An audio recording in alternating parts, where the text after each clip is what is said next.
Y por ello nos acompaña Sergei Kiliakov, quien es el representante oficial de la Agencia Federal de Turismo en Rusia. Muy buenos días, Sergei, ¿cómo estás? Muy buenos días, para mí es un placer siempre estar con bienvenido. ustedes. Sí, muchas gracias y seguimos hoy, ¿verdad? Sé que el tema de visitar culturalmente, no sé qué, Rusia y conocer más lugares de máximo interés, ¿no? Y turístico también. Y la verdad es que este viaje transiberiano a mí me encanta porque lo primero que pensamos es que es tren y no es tren. Explícanos un poquito cómo es una red ferroviaria. Son muchos días, pero ¿cómo recomiendas hacerlo y visitarlo? Yo recomiendo esto como para los gourmets de viajes, no sé qué. Eso se trata así, entre los viajeros, no sé qué, ya tenemos este nombre de este tipo de viajes. El Transiberiano tiene una gran historia porque esa es la ruta turística más larga del mundo. Sí. Queremos nosotros o no queremos. Son Exacto. 2 semanas. Pero se empieza en la parte europea, en Moscú. Normalmente también se puede empezar en San Petersburgo. Y cruza ni más ni menos como la tercera parte del globo terráqueo. Sí, no. Entonces, hasta el lejano oriente de la costa pacífica de Rusia. de Rusia, ¿no? Si usted toma un hilito en el globito, van a medir, será la tercera parte del globito, ¿no? Que nada más. Ahora, ¿esta ruta cuándo fue inaugurada? ¿Cómo surgió? Esta ruta nosotros tenemos desde el año 1903. Wow. Estaba inaugurada, entonces ya tiene suficiente mucho tiempo.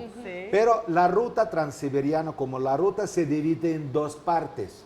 Hay una ruta después del lago Baikal, porque si salen de Moscú, van a cruzar todo el territorio de Rusia, visitando los lugares, las ciudades grandes, que unos ya conocemos en otros programas, como Ekaterimburgo, por ejemplo.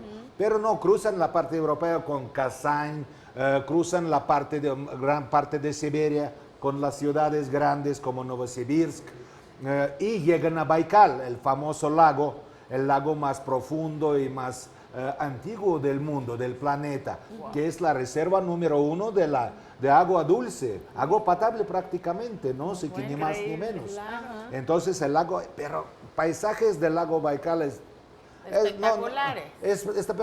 sabe que no hay comparaciones. Muchos dicen, no son mis palabras, palabras de los viajeros que ya viajaron. Y ahorita aquí en México nosotros tenemos muchísima popularidad entre los mexicanos que ya viajaron a Rusia, que conocen Moscú, San Petersburgo, los centros turísticos principales, pero quieren algo especial, algo nuevo. Y siempre escogen esto y regresando dicen, wow, maravilloso.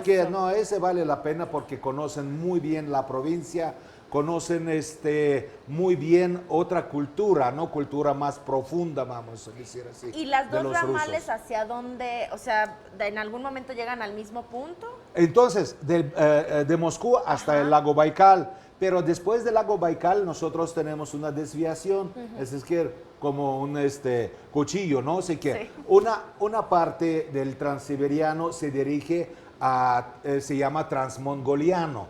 Se baja a Mongolia y China hasta Pekín. Pasan Ulan Bator, pasan todo el territorio de China, la parte del norte. Y otra parte se llama transmanchuriano. Después del lago Baikal, cruce hasta la costa del Pacífico, enfrente del Japón está el puerto principal del Pacífico ruso, es la ciudad de Vladivostok. Esta parte también es muy misteriosa, muy interesante. Cruzan no solamente la selva rusa que se llama taiga, allá, no sé qué, los paisajes hay que ver mejor que hablar, pero esta parte del país es muy diferente si comparamos con la parte europea, porque que tiene muchísimas, como el símbolo de como ejemplo, el símbolo de este lugar es el tigre.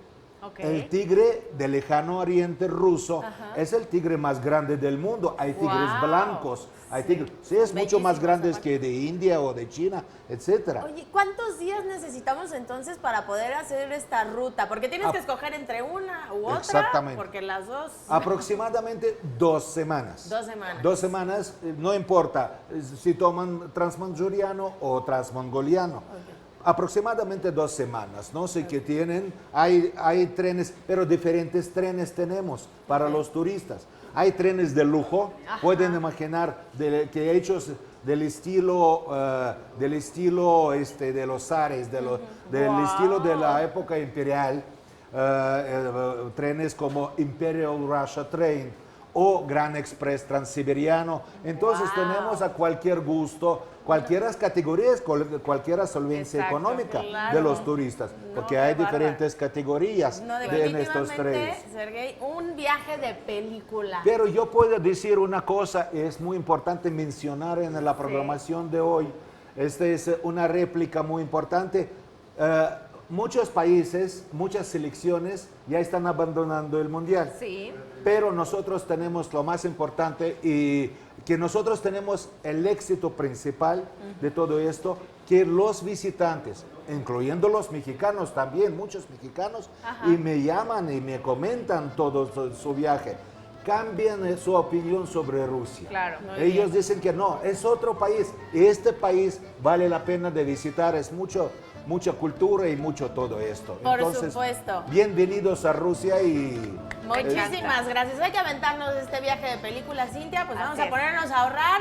Por supuesto, Sergey Kiliakov, Ya están muchísimas inscritas, gracias. ya están Representante oficial de la Agencia Federal de Turismo en Rusia, muchísimas gracias por estas recomendaciones turísticas.